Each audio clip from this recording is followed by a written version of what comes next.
Hallo ihr Lieben, heute habe ich ein leckeres sommerliches Getränkrezept für euch für so eine leckere, sehr erfrischende Limoncello Spritz. Es ist ganz einfach und schnell gemacht und ist perfekt für die Sommertage. Lasst uns mit dem Rezept anfangen.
Ich hoffe, dir hat mein Limoncello Spritzrezept gefallen. Das sind so kleine Grüße aus Italien, die ich mitgebracht habe.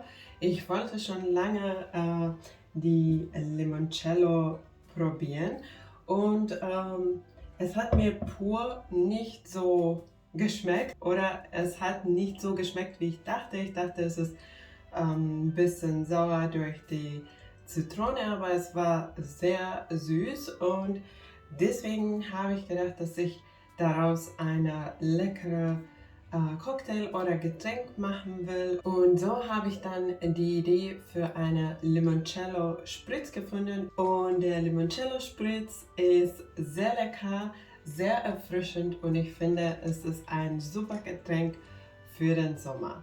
Ich hoffe, dir hat mein Limoncello Spritz Rezept gefallen und dass du den auch testen werdest. Ich würde mich auch freuen, wenn du dein Lieblingsgetränk mit mir unten in den Kommentaren teilen würdest. Wenn dir mein Rezept gefallen hat, vergiss nicht die Daumen nach oben und wenn du neu bei meinem Kanal bist, kannst du jetzt abonnieren, um keine neuen leckeren Rezepte zu verpassen.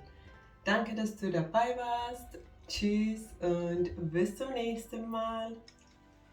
Prost!